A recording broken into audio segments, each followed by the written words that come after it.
Welcome back to the Win with Dice podcast, a podcast featuring members of the Win with Dice team. I'm Calvin, and I'm joined here by Ramon, and this week, a special guest. We once again have Tim on the podcast. Say hello, Hey. everybody.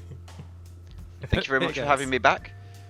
Yes, folks. If this is your first time listening to the Win with Dice podcast, this is a podcast all about tabletop RPGs. Calvin and I and Tim like to have a casual approach to the hobby. So Calvin and I like to talk about the games that we play and the lovely people we play the game with. Then we have Tim on board, so it's pretty cool. And if you're new to tabletop RPGs, what are you doing? Go find yourself a table. And if you do have a table, maybe it's your turn to jump behind the GM screen. Indeed. And Tim, if you want to introduce yourself, because it hasn't been too long since you've been on the podcast, but if you want to reintroduce yourself for our listening audience. Yeah, so my name's Tim. I started off as a player in one of Calvin's games, and to help give him a break, I was like, okay, you know what? You've got a lot on your plate. I'll start running my own game, and I'm really glad to say it's been enjoyed by you guys and our other players as well. So I've been on the podcast a couple of times talking about that campaign, how it's been going, and pretty much that. Yeah. So this week, something I wanted to get into is just sort of a post-campaign catch-up on the game that Tim ran for us, the Unintended Consequences campaign, as a follow-up to the Lost Minds of Phandelver campaign that was converted to Pathfinder 2E. I wanted to get into some of that and also talk about some Pathfinder Society stuff, including some multi-table game events. And if we have time, maybe we'll hit on some remaster stuff later in the episode. But before we get into all that cool stuff, we have to get to the most important part of the show, the Win with Dice Weekly GM Tip of the Week. Yes, the Win with Dice Weekly GM Tip of the Week, brought to you by Tim. Thank you, Tim. You guys are welcome, and unfortunately, it is not like a really, oh, here's a really easy tip, guys, kind of thing. It's more to do with writer's block. So, trying to get together the next section of the campaign ready. I like what it is, but at the moment it's lots of smaller elements that I'm struggling to tie together with. And I could go ahead and force it and get the campaign out ready for you guys to play, but I just don't think it would be that fun. And I think you guys, knowing how my story style is, you'd feel that something was off, it was forced. And I think the tip is to just, if you're not happy with it, hold out, wait until you're happy with it. Your players, okay, maybe they're not going to be excited to, have to wait a bit longer, but they'll appreciate it that much more than you running a game that isn't what you want to be running. Yeah. Not trying to force it and not doing your best job, because that's how games fizzle out, right? When everybody's kind of uninspired. So yeah, it's better to wait till you got the moxie in you to do it, and you feel comfortable with where you're headed to start. Especially for a new campaign, or even if you're jumping off of an older finished campaign, take that breather. I think it's worth it. Yeah, like when you start that new game, especially you want to come in with that energy, because that's going to set the vibe for a lot of what comes next. And once the ball gets rolling, then it's everybody contributing to it, but you're the one who kind of has to start the engine in that case. So yeah, definitely it would be better to take more time to prepare that and then come in strong with something that you're really happy with and just get going, because you kind of have to get going. I'm so glad you guys are so much better with words than I am, because I garbled that up and you span it into gold. I mean, Tim, I don't know if you've listened to the rest of the podcast before, but that's my shtick. It's I just mince words immediately, and that's fair. So no worries, fam. I understand. Yeah, no, you're also totally right, especially because you did specifically say with regards to starting a campaign, how important that is. And I don't know, because I started a new campaign recently, so I was kind of able to just identify with that a bit. Yeah, well, there you go, folks. Here's your tip of the week. Thanks, Tim. Yeah, if you have writer's block, don't push it. Don't strain those muscles. Give your brain time to rest, and the inspiration will hit you. Probably in the shower, maybe on a walk, but It's always in the shower. It's usually it's the more shower. like usually It's the shower. always where you're not in a position to be able to write something down. Yes. All right. So let's get grooving. So again, as we mentioned, Tim recently, I say recently because time is weird, but recently finished a campaign with us, the second one in the, I guess, overarching series that sort of started from a Pathfinder 2 conversion of the Lost Mine of Phandelver campaign. And then coming off of that, we got into the Unintended Consequences campaign. And one of the major things of that campaign was just sort of the consequences of some of the actions that we partook in with regards to the first campaign. Some of those things coming back to bite us, some more severely than others. But I did want to get into certain aspects of that campaign, because we did cover a lot of it back when we were doing the recaps. But there is some stuff that I was curious about from your perspective. In particular, I was thinking of, because like the main villain Wyvern was obviously like a pretty significant part of that, and I was kind of curious where you started when it came to figuring out like what from the first campaign is going to be important enough to bring back, because I mean, like, there were very significant events. I was just wondering if there was any specific, like, if there was anything specific you were looking at, or just like what seemed important enough to have a consequence as time went on. That's a good question.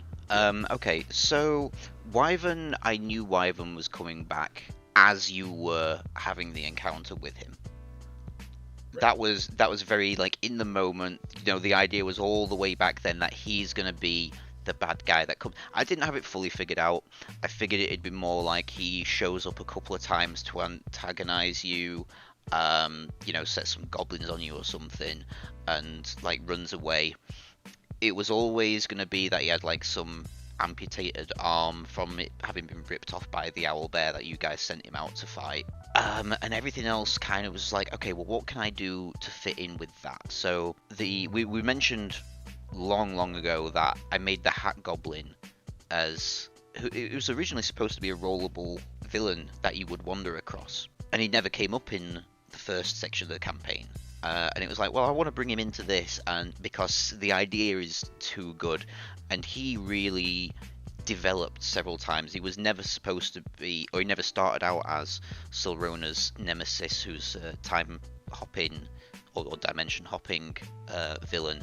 It was more just like, oh, he's a hat goblin that just steals the hats of people he kills or defeats, and he was supposed to, very originally when I started this process, have Teeks' dad's hat.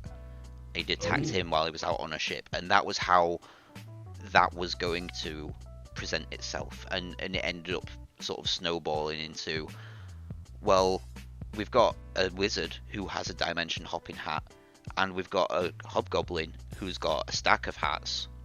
Why can't they all just be dimension hopping hats? So Hi Hat Harry developed from there. Nice. And then the rest of it was more to do with what can I do so every one of you has some sort of, either, if not family to protect, then a close friend group or something to that ilk. So for Bren, I know that Bren's got quite a big family, so it was like, okay, someone's going to go after one of his family. Silrona, it was more like people are showing up in the town that he goes to. So that was where we were going with that. It was a little bit difficult with Fallon, certainly once he died, but I was able to keep in some of his old crewmates that were present for the final showdown, and it was more to be actually maybe his crew are the bad guys, who they were originally going to have been hired by Wyvern to turn on you guys.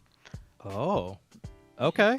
So that was the long-term plan. It was, you know, they were supposed to take you all out on the boat to see the Wyvern, and then they all gang up on you. But I was like, it ended up being, actually, what if these guys were the ones responsible for Teeks' mum, in the being essentially chained down in this cave.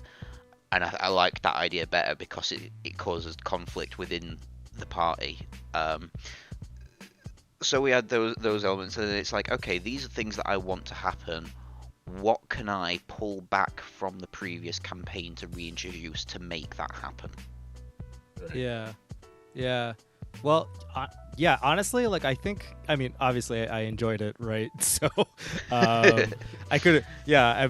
It was really good. I liked the idea that Hi Hat Harry spawned from just like kind of just like a random encounter with a very silly hat goblin, which is, and it slowly became like, then this dude became the most feared thing that we ever encountered, in a while, right? Like the idea that there's this dude who could just show up anywhere and shoot all our family, like it's crazy.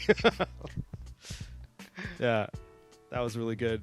Yeah, no, I think that I love the process of like taking a very like insignificant like NPC or something and then just throwing them being like, okay, actually you're really important now, and developing that out of like, just kind of the interaction and where the story is going.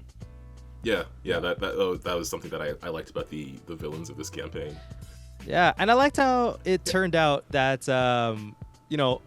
funny enough, because like all of Quack's characters, right? They all are related to Fallon's crew. So it's kind of like we got to see a lot more of Fallon's crew than I think you probably intended.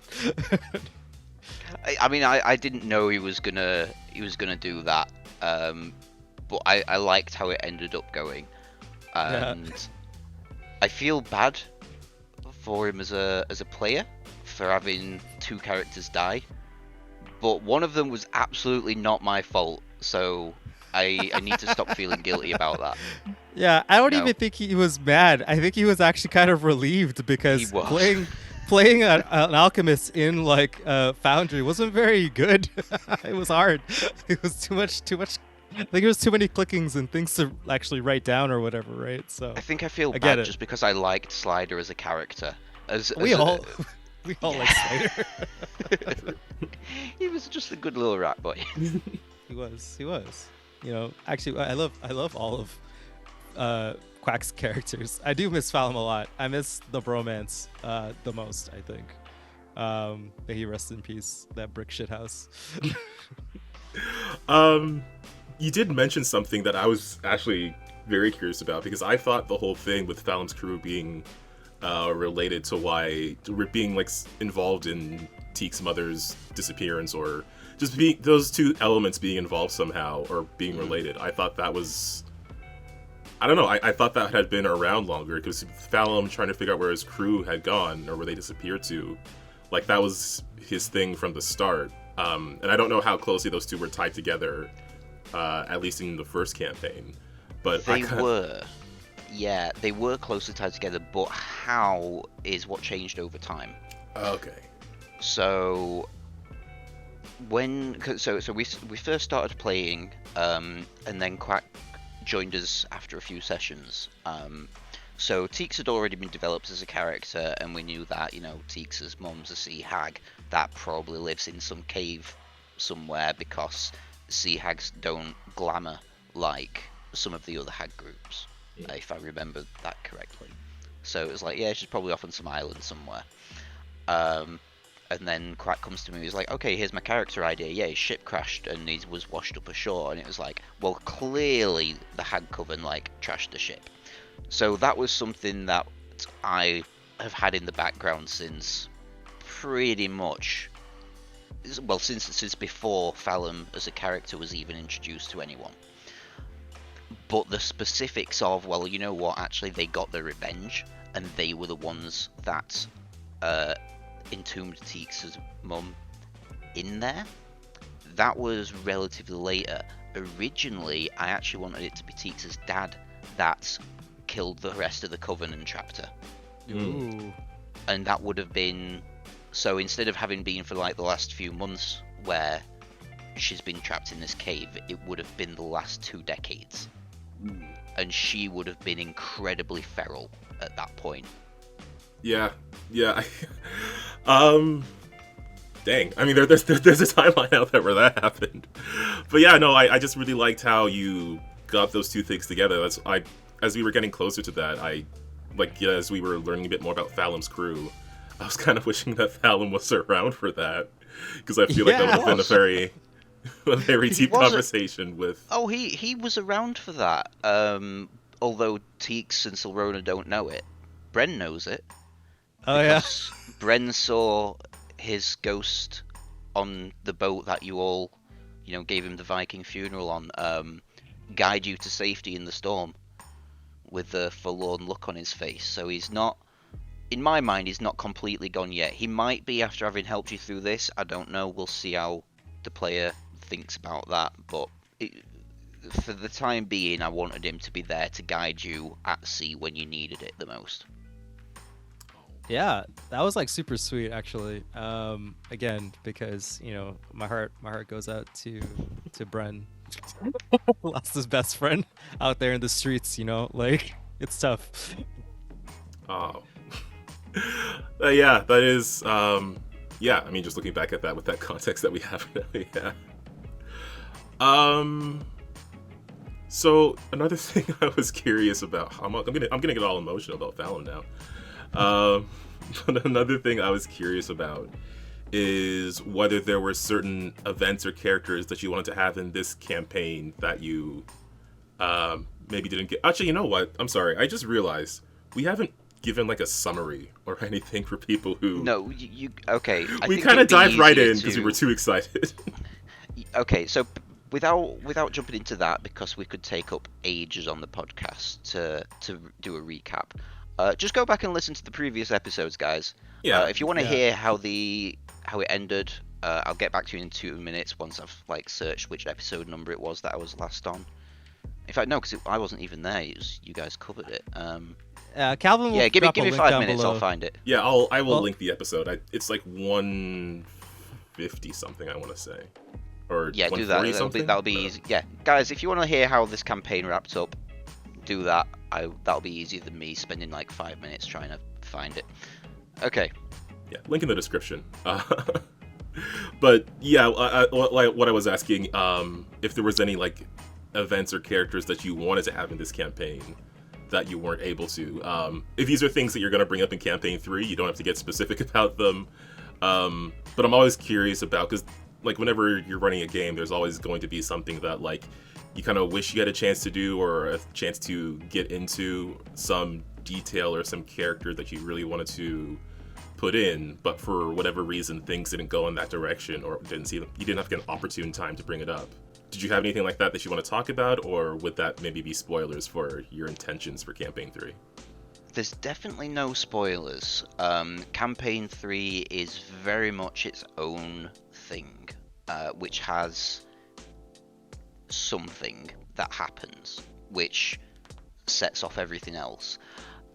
I don't think there was anyone that you could have seen and didn't. I saw a thing a while since on different GM style types, and the one of them that I think I related with was the conductor, where it was like, okay, taking you on a journey, these are all the stops that they're going to take you to. So you've not quite got the illusion of free choice, but it's like, you guys are wanting to do something, I'm just like leading you there.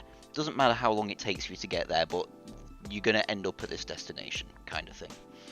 Right. As opposed to a completely free roaming, do whatever you want or anything else. So that's the kind of playstyle that I did. So I had all of these individual sections planned, like the town of Mistston, which I have no recollection of how I came up with the idea of, it's a vampire town that, because of the mist, just means they're all fine outside in the daytime. I have no recollection of how I came to that. But that was one of the things that was like, it didn't matter when you got there, it just mattered that you did get there eventually. Right. So you planned all the pit stops where all of the plot happens, right? And so you just kind of like basically just lay down the tracks in front of us, but not tell us exactly what's happening. You're like, okay, what, like you would check being like, okay, what do you guys want to do? and it would Yeah. be usually head to where you want to go, like where Yeah. you planned it anyway. So Yeah. that's totally fine. Yeah. Because everything was on the route to or at where one of the people were that you were trying to protect. So you were gonna come across it all eventually. I would like Campaign 3 to be a bit more open world, but I've still got certain events that I want you all to encounter, so we'll see how that happens. But yeah, I don't think there were any specific encounters. I'm just quickly going through some of my notes. Yeah. Well, this one was so like character focused, right? So it was mostly just like who was the main character at the time, right?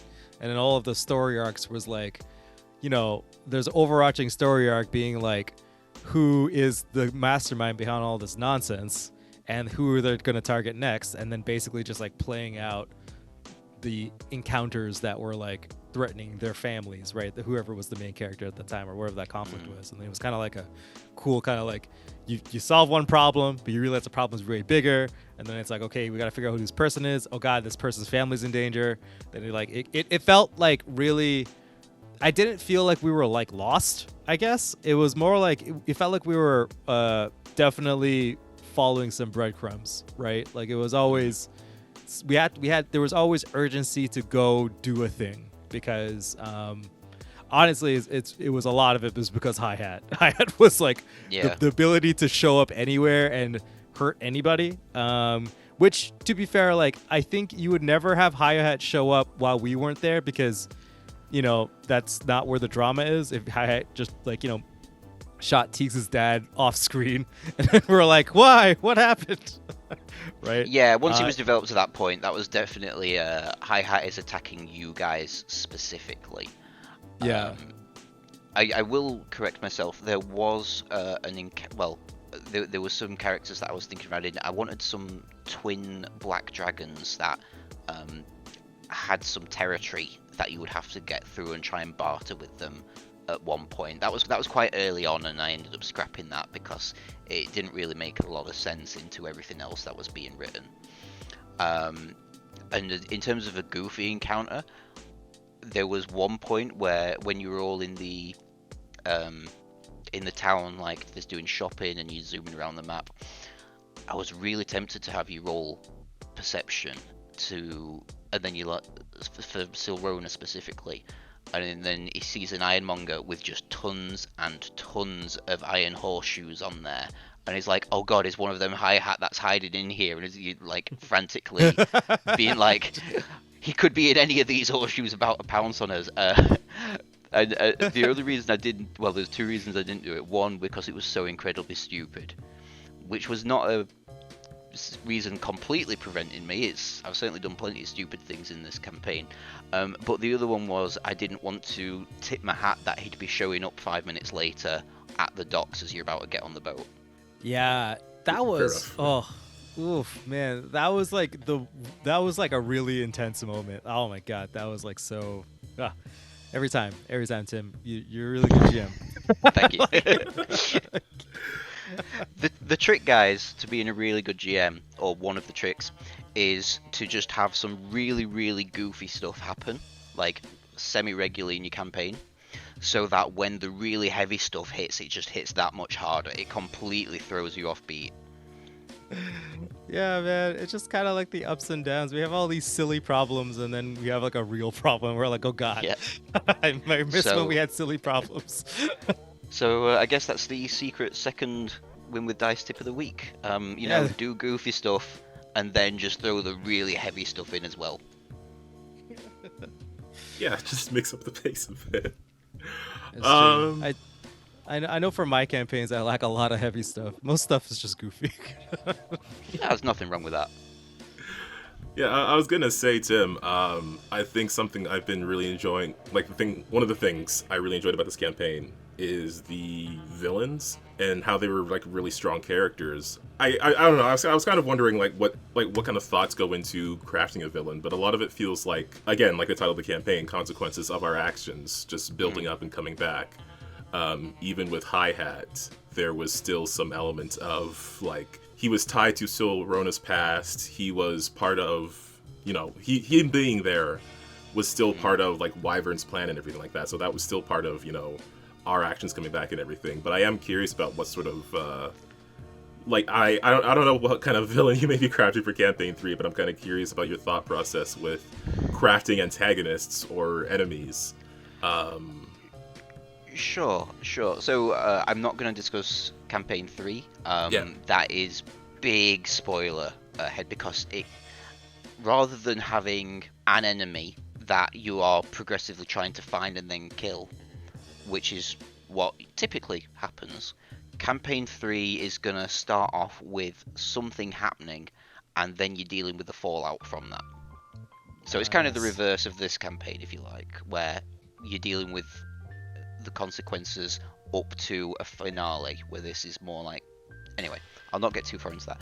Fair. In terms of these ones, though, you're exactly right. It's entirely thinking about the motivation. What is it that they want to do, and how are they going to go about it? So Hi-Hat was, once it was developed to this kind of point, he was always coming after Silrona. It was just a case of Wyvern gave him more means and opportunity to do so, and Hi-Hat is more like, well, you know what, I can use this guy to meet my goals of, I was just gonna kill Silrona and kill Deputy, but now I can like really mess with his life and mess with his people. And he kind of he's that kind of like vindictive, wants to see you squirm before you die kind of dude. Yeah. Hi-Hat is basically Cad Bane if he was a hobgoblin. True. Yeah, fair enough. He does have that vibe. That's how I always kind of envisioned him, and I did a very terrible job of trying to imitate the accent as well. Wyvern, I mean, to recap that section, you guys turned up at his cave, charmed him while he was supposed to be guarding, and was like, hey, you know what would be really cool? Why don't you go fight an owlbear? Which for his level was like, owlbear should have in theory rinsed him. And then you went inside and murdered every single one of his family. Because that's what you've been hired to do, it's an RPG. Yeah. And it was really a case of, this guy comes back, his family's been killed, he's been tricked. What does he do about that? And he's missing an arm because it's just been ripped off by the creature that tried to eat him.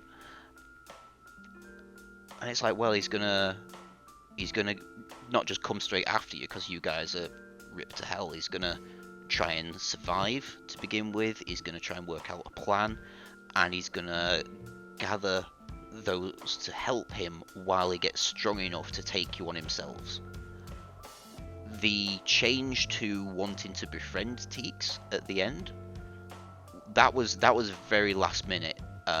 Originally it was just going to be, I just want to be here to watch you all die, and my attempts to have you all picked off one by one have failed. So I was working with that up until about 24 hours before the final session, when it was, like we said earlier, Shower thought is like, wouldn't it be cool if Wyvern was still under the charm, or believed in the charm, and never really picked up, because his intelligence is that low, never really picked up that he was charmed in the first place to do it. He just thought, oh, I've not had a friend, this is that. And I am so glad that I had that thought, because it was 10 times better. Oh my god, it was so much worse for us. I was like, oh my god, never again. This is crazy. I was like, how could you do this to us? It was like a definition of emotional damage, dude. Like, yeah, because coming into it, like, obviously we thought it was a revenge thing. Like, from his perspective, we would have been the villains, pretty much. And this is something that Ramon loves doing. But from his perspective, we as the... even though we're the heroes, we're the player characters, we're the protagonists, from his perspective, we showed up and ruined his entire life. So obviously, like, the thought there was he just wants revenge on us. There wasn't too much... I think that's why it worked so well, because we didn't put too much more thought into what his motivation could be. It seemed pretty obvious that we did something terrible to him, because we did. Oh yeah, and you're right. That was my thought process the entire time. It was only having that last minute switch up that did make it that much better. Yeah. And it could have easily not happened. Damn, Yeah, man. those shower thoughts. Yeah, the shower thoughts get you every time, man. They're good, but they're good for the story, but definitely bad for your players, man. Like, oh shit, dude, it hurts so bad. I had to climb out of that pit. It's like, no, man, it was cool. It was a very fun, and the first time I think ever in a campaign that has ever happened to me, where I got like Batman villain, and I was like, what? What happened? That was crazy. Yeah, no, that was crazy. So you have at this point ended 2 campaigns. So I'm kind of curious how you feel about like the differences between the ending of those 2. Like, did one feel, was it maybe easier to get to the end of that? Maybe more fun, or did it give you more to work with? Like, how would you compare the end of Lost Mine of Phandelver versus the end of Unintended Consequences? That's a good question. So, Lost Mine of Phandelver was good to reach to because I was really invested in how your characters would approach this situation. And I liked how you were, exploring this giant underground mine, and you were eventually gonna meet the Black Spider, who was, like, you'd kind of come across the threads of his evil doings, no pun intended, as he'd got that web out. Yeah, you kind of come across his doings of that. Yeah. But I was so much more excited for Unintended Consequences, because it's not only, it's a story that I wrote and these guys finally now get to see the end of it. It's like, I knew you guys were gonna like Wyvern. It didn't matter that I had him think you were friends right at the very end. Like, no matter what, having him like repaired in the steampunk dimension with all of this like steam powered boiler on his back that's controlling this arm, I just thought you guys were gonna absolutely love that. Yeah. Yeah. So there wasn't really a way for that to go wrong. And then with the final showdown where you all got teleported to Kavo's tribe's sort of village, if you like, with the dragon fight, the troop warfare didn't work out quite as fun as I hoped it would have done. But it wasn't very easy for me to find like examples of seeing that played through to have worked it out. I was just going on the rules, which weren't that in depth, but that was fine, and I was excited for that, mostly just so Corey could have his absolute fantastic power fantasy of controlling a dragon, a golden dragon at that, in combat. Yeah. And he enjoyed it exactly as much as I hoped he would. Yeah, for sure. And like, also, yeah, because Kavo throughout the story, to be fair, Kavo in general is just kind of like a power fantasy. Yeah, Like, dude, exactly. That dude is strong as fuck, and he's like, I know. I mean, I've been jamming for Corey for years, and he makes the same character every time. Just like the dude just makes dudes that just hit things really, really hard. Like, it shows really hard. It shows, and that is no insult whatsoever. His characters are fantastic.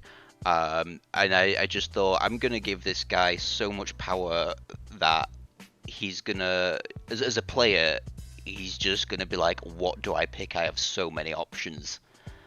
So yeah, using a gold dragon to just fight a bunch of other dragons, that was the pinnacle part for me. The rest of it was like, what can I get you guys to be doing as well, considering that your characters might have died earlier in the session, which thankfully they didn't. Yeah, I mean, that was a really cool idea, like to just as like a backup, right? Because it didn't involve our characters. Because even then, there was a chance that we would have just all split up there too, right? Right after the whole emotional conclusion of defeating Wyvern. So, like Teagues might not have came with us. So then what was Calvin gonna do, right? Like, yeah. But I did like the I want to say like the third actness of it. It was kind of just like, but then there's dragons, and we're like, oh shit, look at all this nonsense happening. And the scale just got really big. Like literally, we went from a very small, cramped cave to an entire battlefield. So that was pretty cool. Yeah, like we still certainly felt like the scale of it. I'm actually kind of curious if you want to talk about the troop stuff a bit, and maybe other like mechanic stuff with regards to Pathfinder, like any like playing the game as a GM, if you want to get into some of the mechanical stuff. But I was curious about your thoughts on how the troop combat rules played out, because we were able to have some back and forth with those two opposing armies split into but ours were split into like 4 troops that we were controlling. And yeah, like I still felt this sense of the scale of it, but I'm curious about your perspective on the mechanics of it. Sure, I'll see if I can answer that. My thoughts on the mechanics were it seemed a lot simpler in principle. And it was simple, but I think it was too simple. There were not that many things for you to do, and it was a pretty slow pace. Yeah. So the pacing of it I'd completely mistimed, and I think if I'd realised that, I would have done it differently. I would certainly have set the board out different, because I started the armies quite far away because I wanted you to have that opportunity for ranged attacks. But it was slow going, and I should have had it into a more up close and personal battle. I should probably have reduced the number of troops somewhat, because I think we were talking about like 130 to 160 characters on the board at that point. Now, for the people listening who are thinking about troop warfare, your troop isn't actually you controlling a troop of 16 individual units. They essentially count as one creature while they're all together, and then there are hit point thresholds. So once you get below, say, half your health, then 4 of the people in the troop die, and you reduce your size from a gigantic creature, if you like, down to a large creature on a 3x3 grid. And then the same again when they lose health. And then when you get down to your last 4, you can decide whether it's like, oh yeah, they desert and run off, or they just get tracked down and killed individually on the battlefield. So it's a bit more narrative about how that's dealt with. Yeah. I think that like, because like I know other troop mechanics, right? Like Matt Koval has like his whole Kingdoms of Warfare system that he designed, and it was like more interactive, I guess. Instead, it had more options and unit types and stuff like that. But I just think that like the idea that Pathfinder put forward wasn't really the best showing. It was a little bit underbaked, but I mean, I think that it could have been done with like a bunch of narrative roles instead of like these like hard movement mechanics and stuff like that, because your formation didn't matter. It was just kind of like the visual of it, and I was like, well, what's the point then? Right? Like, yeah, no, I definitely agree with that, because originally I was gonna homebrew some kind of way of doing it, and that had been my plan for like a year while I was thinking about it.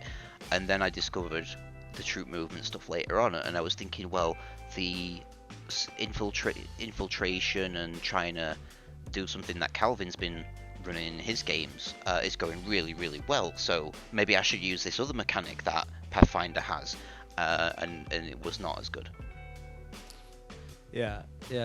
Sometimes like they miss, which is unfortunate. But it's got potential. Yeah. I think if someone was to try it, I would say have a test run first. Even if you're just like playing it out by yourself as the GM, to just be like practice how that would go, and maybe consider what you want to tweak to make it more interesting for your campaign rather than running it as is in Pathfinder. Yeah. This did it kind of feel like maybe it leaned more to be like more of like a narrative thing than a direct combat thing? Because I don't know. I mean, maybe it was just a thing that like not a lot of people have played it. Obviously, there's not a lot of examples of it, so it's kind of hard to gauge like what you're supposed to be getting out of it. And like Ramon was just saying, like positioning didn't really feel like a major thing. Like I know I certainly didn't really bother to split up my troop because I didn't really think it was going to make a significant difference. I don't know. Maybe they were just leaning more into it being more of a narrative system or something like that.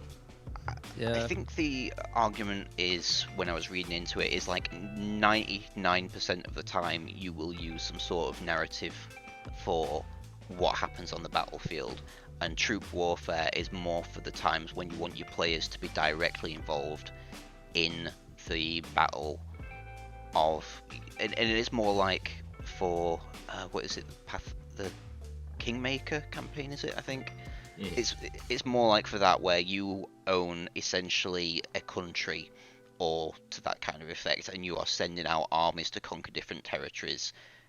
It's more to do with that kind of thing rather than you having, you know, your individual players and your parties to be fighting the one-on-one battles.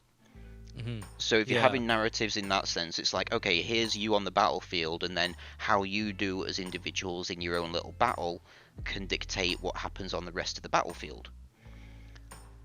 Which is something that I was thinking of a possibility, or having, you know, each of you get there and you're leading your own troop, which was one of the ideas of, depending on how long it took you to get to Wyvern and then teleport across, you might have ended up there a day early before the rest of the troops arrived. And if that was going to be the case, then you'd have been able to be like, drill them, we know who's coming, we know what's happening, we're doing this, you guys get behind me, kind of thing. So you've each got your own troop.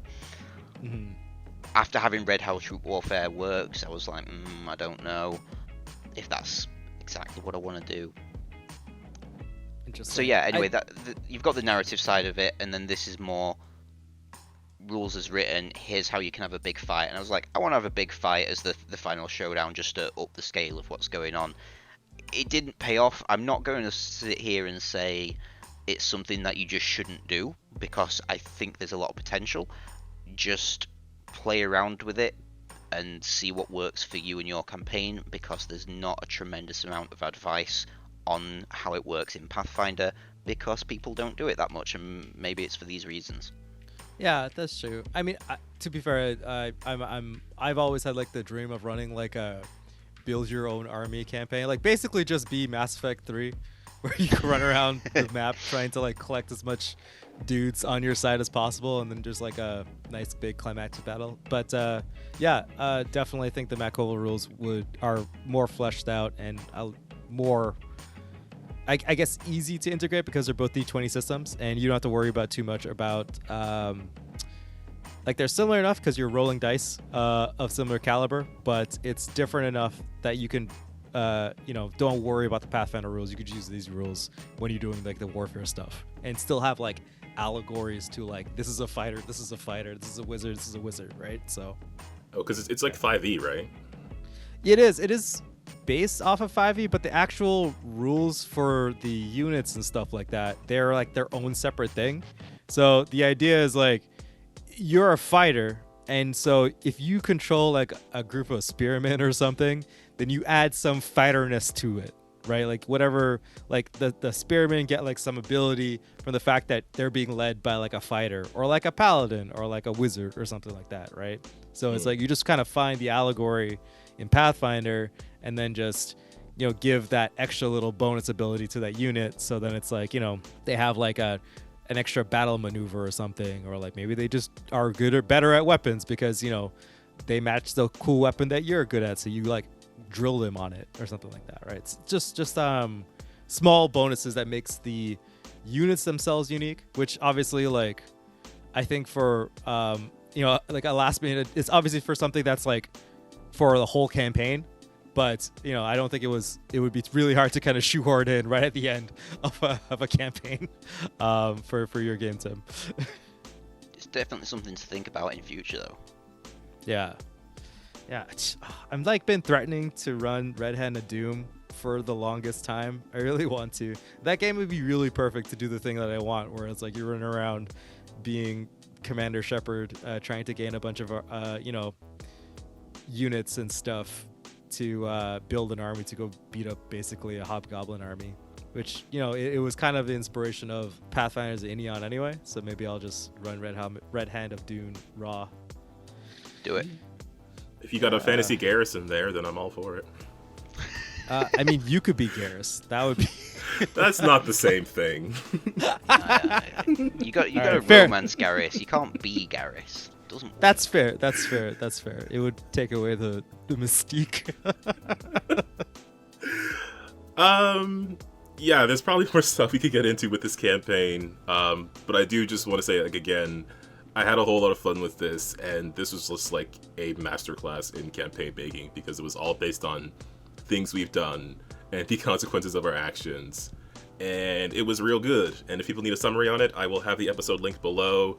It is 151 was the last time we were talking about it. I just had that open, so I went and reopened it. It was episode 151, but I'll have it linked below. But I did, Tim, while I have you here, I did want to talk about some Pathfinder Society stuff. So unless there's something else quick you want to say on the campaign itself, I did want to get into some Society games that you've been in. Yeah, I guess the final note on that is, if you think that was wild, get ready for Campaign 3. It is going to knock your socks off. When I finally get around the writer's block. Yeah, Nice. That's like, I'm perfectly happy to wait for that. The elements of it that I've got together, I cannot wait to inflict it upon you all. Nice. I'm excited to get my face smashed in, both physically and emotionally. All right. So Tim, you have been in multiple Pathfinder Society games at this point, and you've also been in one that involves a multi-table event. So I kind of wanted to know. Well, we talked a bit about Pathfinder Society last time I had you on because you were talking about just some. I think that was around Gen Con, but I wanted to know what's more of the experience of being in a Pathfinder Society game versus your typical Pathfinder game. And more so, how did the multi-table event go? If you can tell us a bit about that. Yeah, sure. I can't remember exactly what we talked about in the last time you had me on in terms of Pathfinder Society. So, to give people a summary, it's linked directly to Paizo's website, if you like. So, you can play in a campaign. It'll update your character to say your character's done this. And the short format of it is you're essentially part of the Pathfinder Society, which is like a big guild which has different factions in the world of Golarion. And you start off at your Pathfinder Lodge and you're given a mission, you go out and do your mission, and by the end of the 4-hour session or so, you turn back up at the lodge, or to that effect, it's narratively wrapped up and you head back there. So you can take your character to any game as long as it's within your level and whatnot, and just go ahead and play that game. And the GM will log it, that'll get reported to Paizo, and you've got that. So I think, Ramon, you've done something similar with the Atlanta campaigns. You told me once where it's just who's available for the session. Cool, you the guys that get the assignment, you're going out and you're doing the thing, report back to the HQ at the end. Oh yeah, that was totally like Pathfinders of Ineon. I just basically did that because our group was like 8 players or something like that, and I was like, that's too many players to have in one room at the same time. Fair enough. I had admit it was Lancer, but okay, Pathfinder then. So yeah, that's how that works. So maybe you go along with your group of friends, and it's the same characters that you're with, or maybe you're doing it online and you're just playing with different people every time, or kind of you just turn up to your local events, if there's one locally, and It's just who you're playing with that day. So that's how it kind of works. It's very different because you're not playing a campaign where your characters develop and get to know each other.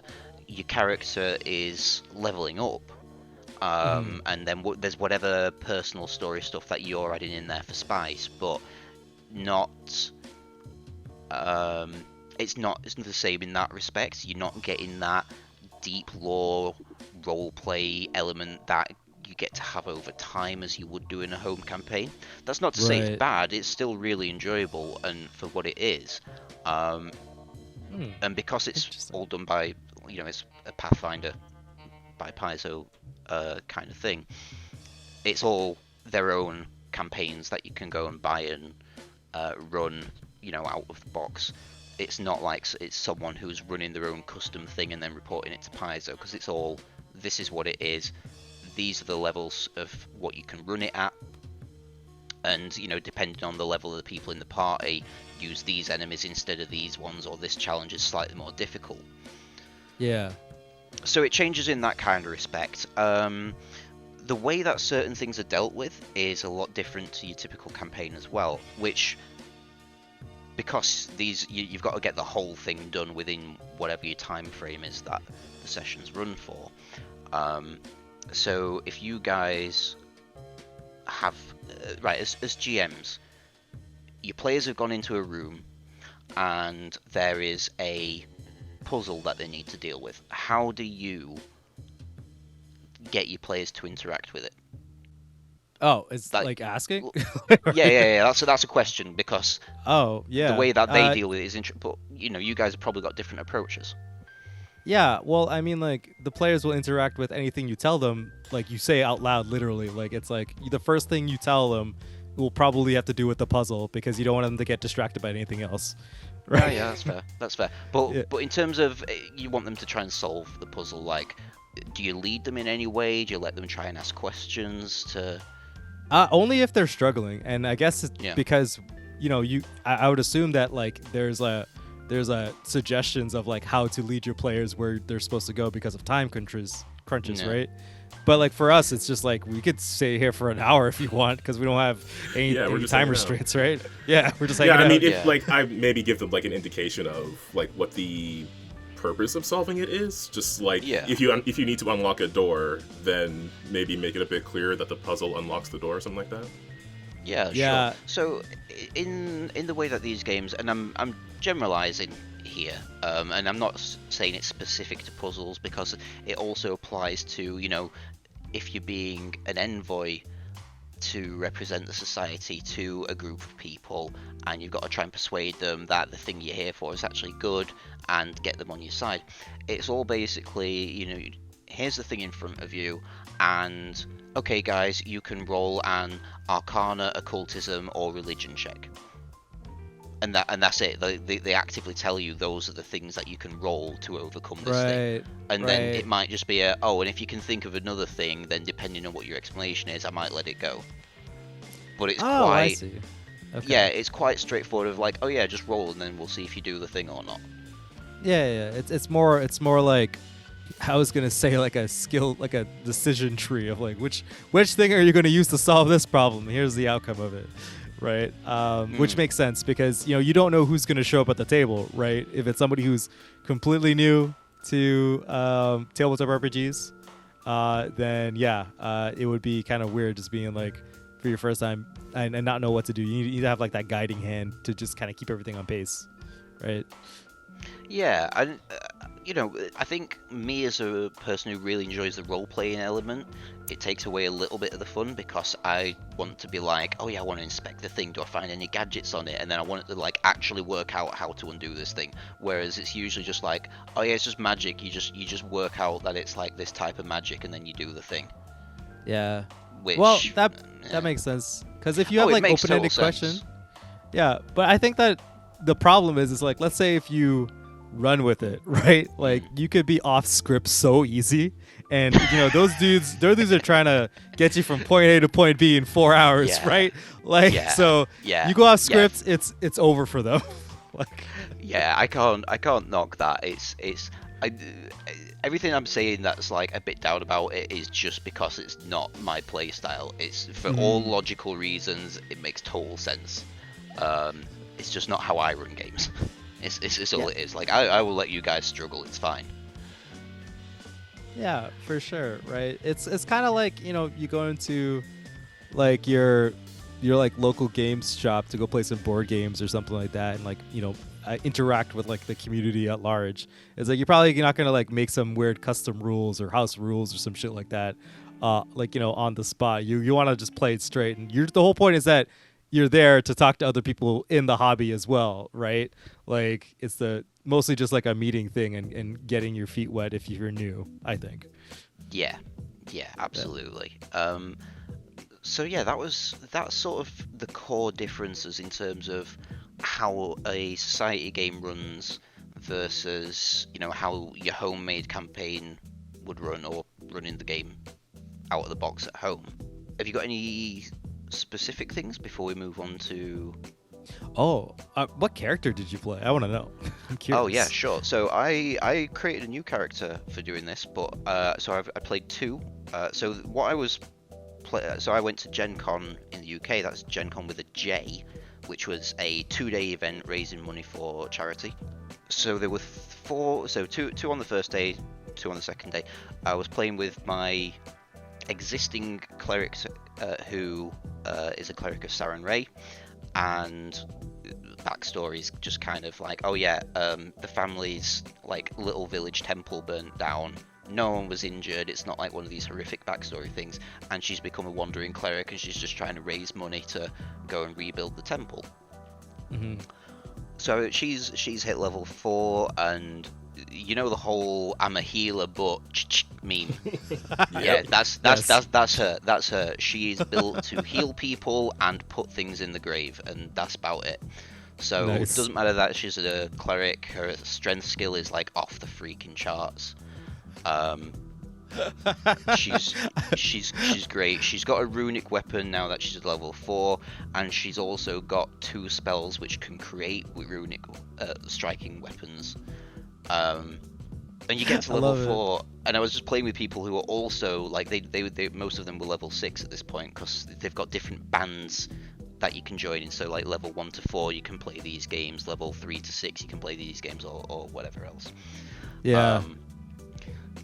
So I was playing with people. I was like, okay, does anyone want me to use this spell to give you a striking weapon? And they were like, we've already got striking weapons. I'm like, all right, fine. Thinking I just like created a character and wasted the thing, because past level 1 you can't really change your character. Mm-hmm.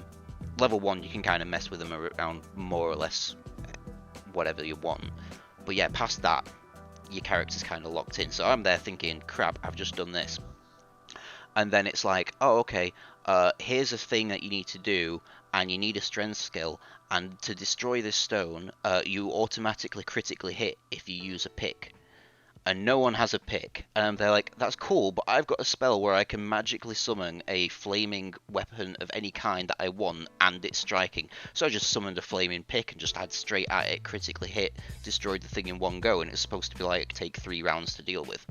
Nice. Nice. Yeah. Yeah, that's pretty cool. Yeah. So I'm like, you know what? This is pretty good. I can just summon whatever weapon I want if I'm not using my deity's scimitar. So yeah, that's pretty. That's pretty cool, actually. Yeah, I like Yeah. I like the idea. Actually, that's pretty sick. The flavor's it's really called, good. The spell is Blazing Armory, and I think it's going to become my new favorite spell. Just whenever I need something, it's that. But you can't just. It's not just summon it for yourself. You can give it to someone else. Seems very. I should just take this spell. Actually, Blazing Armory. Yeah. So There's that this- was one of my characters, and the other one was a brand new one that I had created, who is a little pumpkin leshy. And I ran Blooming Catastrophe for Calvin previously, because I wanted to try and run a game as if it was Pathfinder Society. I did a very bad job of running it as a society-based game, like I'd have to. So, if I was gonna like GM for Pathfinder Society, but it was fun, and I absolutely loved it as a module. Highly recommend it to people who want to try something like that. But from that, you unlock the ability to have a Leshy as a character. Because in society games, your uncommon or rare kind of items, you don't get to use them out of the box. You have to unlock that. And I wanted this. After reading I could unlock a Leshy after having played this. I'm like, that's great. It's one of these guys that has been saved by my character, my cleric character, and then I can go and play them in the world. So played him as a leaf druid who has his own little Leshy, who's a familiar. So, and because he's a gourd Leshy, his Leshy familiar is just like chilling inside the empty slot in his head. He just So pops out. he'll just, yeah, exactly. He just pops out, and it's like, okay. Me not really understanding how familiars work at the time, because I just walked in with the assumption it was similar to animal companions, and I could not have been further than the truth.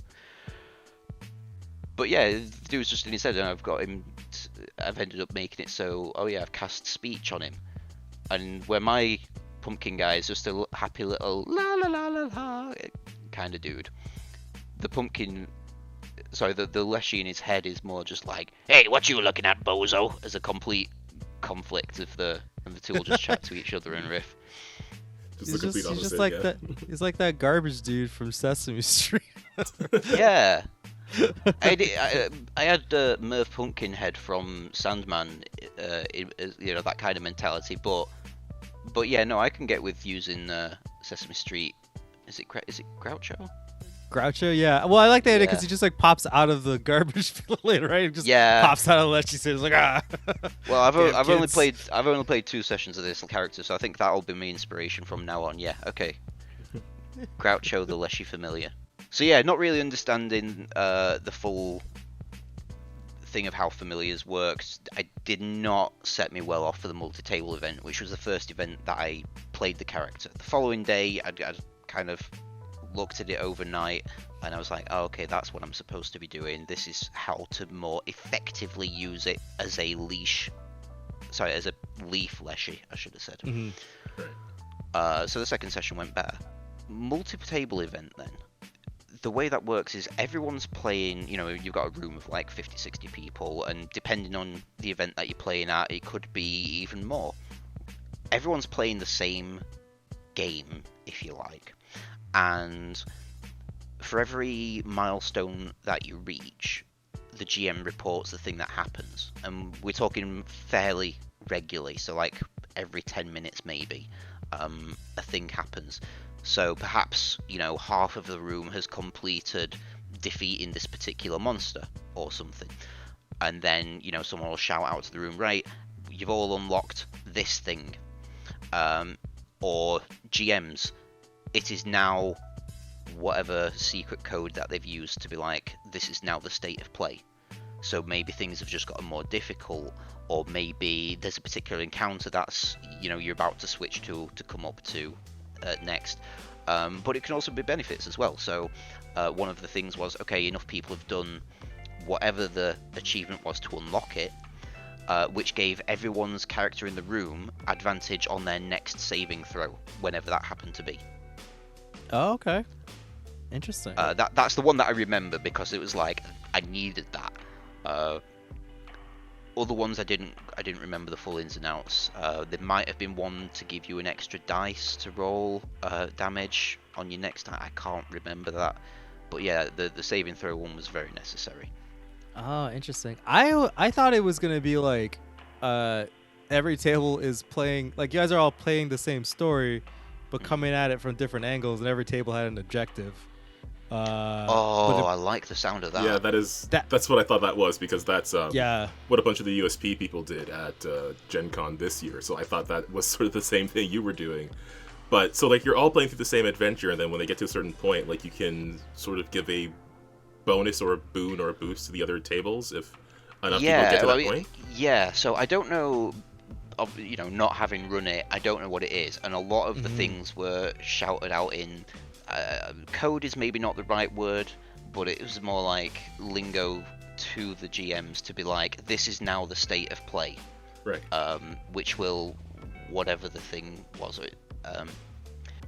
So the advantage one is one of the things that is like you as a player know that this has happened, but other things it's like the GM's like flips through the page. It's like, okay, that's what that means. Keep quiet about it, and then continue doing what you're doing. Oh, okay. Yeah. Well, interesting. Well, I would say like that sounds like way easier to plan for, right? Like less stuff, but the other one is like more memorable. So you have to like what your time frame is to prepare and all the GMs. Actually, I think it would be kind of fun to run. Maybe we'll do this as a bunch of GMs. We should all just run like a mega dungeon or something, but we're all like have different player groups and we just all go through the dungeon together, and that might be kind of fun actually. That sounds like hell to organize, but I am absolutely here for it if you want me involved. Yeah, I mean, it is a pipe dream. Let's see if I don't even have time to run my own campaign, let alone start a 3 for 3 GM campaign about a mega dungeon. Maybe not have it as a campaign. Maybe have it as like a one shot or something. Yeah. If you're gonna do it, because to get that many, like how many GMs are you gonna want to run it, and then how many people? You're talking like at least 18 people, maybe more. And I don't know about you. I don't want to organize that. I'll help out, but I don't want to organize. It's hard enough to get like 5 people to have like a couple hours free on the weekend. But yeah, totally understand that this is a one day in my life. I think maybe in my 40s. That's just what it's gonna be. Right. Yeah, I'll have 10 years to figure it out. Like yeah, we could wait. Yeah, that does sound like a really cool like concept though, like just having everybody, because you're all sort of like you want everybody who's doing the same thing to succeed because it benefits you, and I imagine that helps with like time and stuff, because if many tables are falling behind, then the ones that are ahead are basically like giving them something that helps them catch up. Yeah, so it wasn't like you're running a regular campaign. I think there are things that are quite specific, that you would run a particular thing as this is a multi-table game, as opposed to just taking any old thing and running that. Because it's like, okay, what do you guys want to do now? There's these different things that you can go and do, and you're just trying to churn through it as fast as possible and do the next thing. And whether it's trying to find out how to get into the dungeon, or whether it's trying to defeat the bad guys that are running through the city, or whatever else it is, you're just trying to do as many things as fast as possible until all the tables have caught up and you all move on to the next stage. So there are things that you might not get to do. There are events that you can repeat while you're waiting for the other tables, if you like. And you're just trying to burst through it as fast as possible to unlock more things for everyone. So it was definitely not the best idea to have brought along a character that I've never played before and don't fully know how to play, and that really was just throwing you in at the deep end. I think having done it, I'd definitely do it again, just with a character that I know how to use effectively for the sake of everyone else at the table. Yeah, it was like, I guess you would say it was like a little bit more professional, like I guess. Yeah. Yeah. Okay. Less goofing around, more like, okay, I'm a part of a well-oiled machine and I have to play my part, like. Yeah. If I was playing my cleric, that would have been smooth sailing. I'd have just been putting down enemy after enemy and doing skill after skill. It'd have been great, but little silly pumpkin boy doesn't really know what he's doing. Not the best. Fair. But yeah, I mean, if you do end up in one of those again, would be super curious to hear about your experience with it. So if anyone is interested, the game that I was running, or the multi-table game that I was running specifically, is Pathfinder Society Blessings of the Forest. No, it wasn't. That was the wrong day. Yes, it was. That was the Saturday. Yes, it was Blessings of the Forest. I think there were 40-something people, so it wasn't like it was absolutely massive. Just looking at it now, there weren't quite as many people as I had it in my head there were. But yeah, I've been told that these games can run up to like easily 150 plus. But there Jeez. were a couple of other games that I was playing, which I think you guys might be interested in. So one of them was the Blackwood Lost, which that is one of the post Rage of Elements campaigns that has recently come out, and the whole thing's very, very heavily tied into, the two new planes of Earth and Metal now having become revealed back to Galarian. So yeah, Calvin, I think you'd really like to play that. If I can get hold of it at some point, I'd happily run it for you and Ramon and a couple of other people, just as set up a new character, and we'll see how that goes. I don't want to spoil it for a lot of people, so I'm not going to do it. Just a lot of different element-based stuff. One of the things in it that I really liked, and it was a very minor part, but one of the things that you're tasked with is there is a trans woman in the Pathfinder Society who's gotten lost in these woods as part of it, and here's a potion of sex change. You got to go and give it to her. And you might not do it by the end of the session, depending on if your players are capable of finding them or not, but you're able to do it, and that ranks up. And not to get overly political in what is this podcast, but I really appreciated how horrifically anti-trans a lot of media is being, that Pathfinder's got some nice little, oh yeah, just go and help this person out. And yeah, it's a small thing, and I just really appreciated that they didn't like cave in or just not include it. That Paizo have gone, this is going in the campaign. Yeah, no, that's really cool. I mean, obviously, Pathfinder is the fantasy of choice when it comes to diversity. I think that they have pulled successfully from a lot of different cultures, and actually in their artwork has a lot of different skin tones and representations, as well as sexual orientations. I think they're doing a really good job for representation, compared to Big Daddy D&D sometimes. And that's really cool. I like that a lot. Yeah, I think a TTRPG is a great sort of way to include it, to create a story where, because you're more into it, you're able to feel more empathy for people who, aren't like you. And, if you're going in there to help people out, I think it's, it's a better vehicle for that sort of thing than maybe other sort of forms of media. No, I agree, and it was just a nice little bit of the game. It wasn't like it was a core part or anything. It was just a nice little side mission to go ahead and do. I like that. So the other games were the Island of the Vibrant Dead, where you have to go to essentially an island that is full of the undead that have their own political system of not eating anyone who's alive, and help them out because they think that someone might be killing people on the island in order to eat them, which is, you're not allowed to kill. You just go to this magic cemetery where the bodies keep regenerating the flesh, and you just eat that instead. Huh. Okay. So interesting. It was kind of wild, but essentially it was like you just turned up at an island where it's the Day of the Dead ceremony every single day. Yeah. And it's just a load of ghouls and stuff dancing around and like singing and dancing the whole time. It's just like, well, apparently there's a murder among you. I guess we got to go and find that out. Keep partying, you undead guys. Huh. But that was good fun. And there was another game which was Equal Exchanges, where you have got to go and give a present to a dragon, because the rest of the Pathfinder Society are wanting to come along and do delegations and be like, oh hey, can we open up your area of the forest to be like exploration and kind of, I think that was it. I lost the exact meaning, but short version, you're supposed to go and deliver some presents ahead of the Pathfinder Society faction leaders turning up and doing it.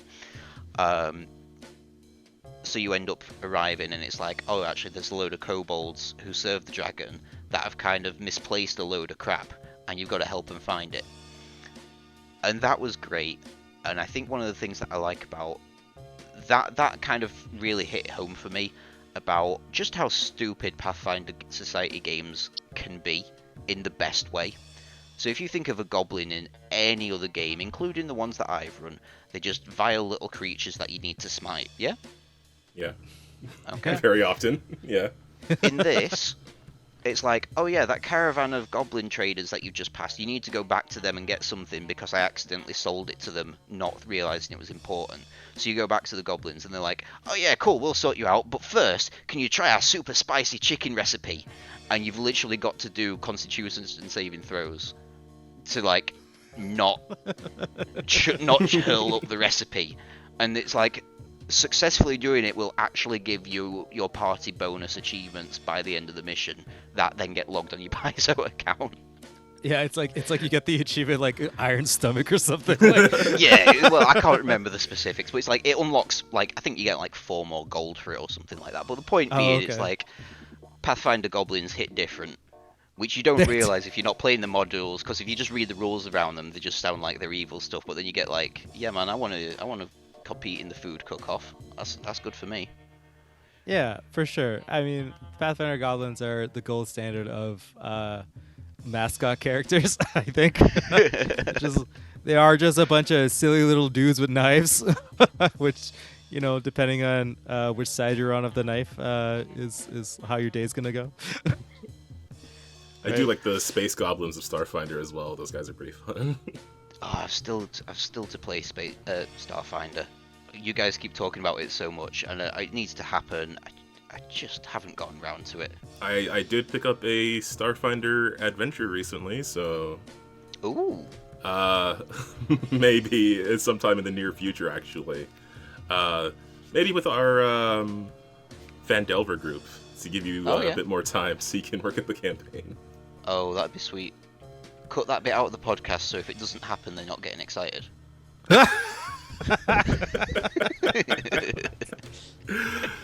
All right, we are coming up on about like an hour 20 of recording because we're having a lot of fun. I think I've said everything that I wanted to do about Gen Con UK. Yeah, I did have a remaster thing I wanted to talk about, but I don't know if I want this episode to be an hour and a half. But we could drag it on a bit. Do it. Okay, yeah, all right. All right, we'll probably go way more into this when we do the actual, review of the remaster book. It's just something that came up in conversation yesterday, actually, day of recording, when I was running a game, and one of my players pointed out one of the updates, or it's supposed to be a clarification of a rule, because apparently this is how it was supposed to work the entire time. But with regards to dying in Pathfinder, so of course you guys know that once your hit points are reduced to 0, you get a dying value of 1. You have to roll recovery checks, which is just a d20, and you're trying to beat 10 plus your dying value. If you succeed on that check, you reduce the dying value. If you fail, you increase the dying value, and so on. Now, as we've been playing it, it's that if you fail on the recovery check, your dying value increases by 1. If you critically fail, it increases by 2. And again, you have a maximum of 4 before your character dies, under normal circumstances. Apparently, what the rule was intended to be, at least according to discussion that I've seen, and it's more explicitly clear in the remaster. Now, when you come back from dying, you get a wounded value, and that increases every time you die and come back. So if you do recover from dying, you're wounded 1. If you do it again, you come back at wounded 2, and so on. And so as we understood it, and at least as it was written in the book, if you start dying again, then you add your wounded onto your new dying value. So you start at a higher value. Apparently, what it's supposed to be is every time you fail that recovery check, you have to add your wounded value as well as increase the dying value. Oh, hell no. Oh. Oh, no. So if you're wounded 1 and you go back to dying, you still start at dying 2, but if you regularly fail the check, you increase it by 2, because you increase it by 1 for failing the check, and then you add your wounded value on top of that. So if you're like wounded 3, I guess if you're wounded 2, wow, okay, so you could be like on the check, you'd have like 2 values plus your wounded value. That's so weird. And then you get to like 16, you have to roll on the die. You're like gonna die. So, as from what I understand, the recovery check is still based on the dying value, but when you fail, you add your wounded on. Oh, okay. So yeah, at wounded 1, if you start dying again, you'll start at dying 2. So you have to roll a d20 and try to get higher than 12. But when you fail that, instead of adding 1 onto the value, you're supposed to add 2 onto it, which under normal circumstances, yeah, which means you're dead. Oh, that's even worse. I mean, that's fine. That's terrifying. But the concept of that's terrifying. But I don't know if that's true. And the reason I'm saying is, having almost died in several society games by this point, that's not a rule that's been enforced by any of the GMs who, like say, these get reported back to Paizo, these games. So I'm working on the assumption that they're doing the game's rules as written. Yeah, that's clearly that. As it has been written, that, and as people have seen, that is what people that is what's in the book. That's what's on Nethys. That's what's in the book. When we were talking about this, I went back and looked at the rule book that I have, and that's how it was written. But apparently, that was. So it's just that was the intention, not what. Yeah. Not what was actually played. Yeah. So the remaster makes that much clearer that is what you're supposed to be doing. Yeah, that makes sense. It makes Die Hard even better. Die Hard feels a little bit necessary now, just in case for every squishy characters. Can we all agree that the remaster was a terrible idea and we should stick on second edition? All I know is that Calvin's gonna have a lot more blood in his hands going forward. I mean, that's you're probably not wrong. There's a whole thing that breaks down the math of it. I'll link it below because I find it very interesting. But it's essentially, just taking a quick look at it, you have pretty much under both rule sets, the first time you go down and you're at wounded 0, you have a 69% chance of coming back. Once you're at wounded 1, under the current rules as they're understood, you have a 40% chance of coming back. But under the remaster rules, you have a 27% chance, and all the other chances are half or just around half or significantly lower. It's pretty rough. Yo, that one extra from Die Hard makes a huge difference. That 25 probably goes to something back up to 50 or something like that. Wow, that's crazy. Yeah. Wow. Die Hard, toughness, you're probably gonna need either of those. Yeah, don't be a hero, kid. So I guess the moral of the story for anyone who's listening to this and is enjoys being a player is maybe be a healer once every so often. Don't all be heavy hitter kill things party. Have someone who can save you from these terribly dangerous remastered rules. Yeah, because everyone just be a cleric. Just cleric is the most OP class. Who cares about dying? Everyone is fine. You'll never defeat us. We'll outpace the boss. The boss's DPS by just everyone spamming healing each other every turn. Do you think these rules were brought in just to reduce the ability of the new immortal classes? I mean, that could certainly help with that. Okay, new house rule. The new remastered dying wounded rules only apply to the immortal classes. That's how I'm going to run that. Fair enough. Fair enough. It doesn't matter if I kill them; they can come back. Yeah, I just thought that was a really interesting change, because it certainly does make dying a lot more dangerous. You don't have a couple of rounds to save someone. If you don't get over there, and with things like persistent damage, if you take damage when you're dying, again, normally it would go up by 1 or 2 if it's critical damage. But you have to add your wounded onto that as well. Yeah, I like it. I mean, it is still further away from like the obvious D&D's rules of revivify nonsense where you just come back a bunch because whatever, right? But no, I like how like death is really close, closer now than ever before. Nice. Yep. Yeah. Yeah, I don't know. I just thought it was interesting. I wanted to run it by you two since you're both Pathfinder GMs and see how you feel about it. I feel like I'm probably going to stick with the rules as I've been using them. But it is an interesting like variant on that if you want a more deadly game. Yeah, I mean, I feel like obviously use whatever rules that you're comfortable with and change them as you see fit as a GM. Like, but for me, no one dies in my games. No one even comes close most of the time. Even though it feels like no that one? all the time. Hang on a nobody. minute. Nobody's come close to dying ever. Really? Because there's a body in a sewer that I should remind you about.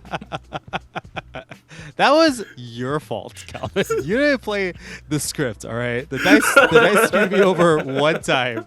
It was like I don't know. It was like a critical hit into a critical fail. I can't stop that. You died like in between turns. Like I can't. What am I supposed to do? All right. I'm just saying it's not no one. Listen, man. It's not my fault that you can't roll high. Well, it can't be mine. I mean, I don't know. You play Hella now, and it's still the same thing. Oh my gosh, that's true. Yeah, I think you're just cursed. That's real. Like that's just really what it is. Yeah, you're not wrong. But yeah, I just thought that was interesting. Well, I think we're gonna get into a whole bunch of remaster stuff when the book is out. When this episode is published, actually, this is gonna be out the same day. So we're gonna be a week behind, but still. Sure. But yeah, I think that's gonna do it for the episode today. We have like, this is gonna be a longer one. We've had a few shorter episodes recently, so I guess this might make up for it. Yeah, anything either of you want to mention before you roll into the outro of the show? No, I got my Goblin Spicy Chicken Wing comment in there. I'm good. Yeah, we're good. We're good, Calvin. All right. Well, thanks a ton, everybody out there, for hanging out with us and listening to the episode. If you want to see more from the Limit Dice podcast, the podcast playlist will be linked below. You can also go to the channel to check out any of the other episodes, as well as the gaming live streams, which are every Thursday, Friday, and Sunday, schedules and other things permitting. Currently playing through Control, Baldur's Gate 3, and Mass Effect Andromeda. So lots of cool stuff going on there. It's been a while since Baldur's Gate happened, but I think it should be on this week. And there should be another collab stream coming up this month. I don't remember the particular date, but we'll see. Also linked below is a bunch of Lancer RPG stuff if you're into that. There's a whole bunch of third-party writers and creators that we have down there, so you can go check out their stuff. Additionally, I want to give a shout out to the Untold Stories Project channel, where I'm in some of their series. They're doing some one-shots right now. They have a new series that they started. Also, day release of this episode, I will be streaming a Lancer game over there. So yeah, come hang out, check that out. It is the one that we talked about a few episodes ago, the one that we planned out on the episode, so hopefully it lives up to how funny that was. But that's about it. Anything else, or should we head on out of here? Hit the outro, my dude. Yeah, boss. All right. Well, for all of our GMs and players out there who are rolling saves against very spicy chicken, just remember to keep on winning with dice, and we'll see you next time. Bye, guys. See ya.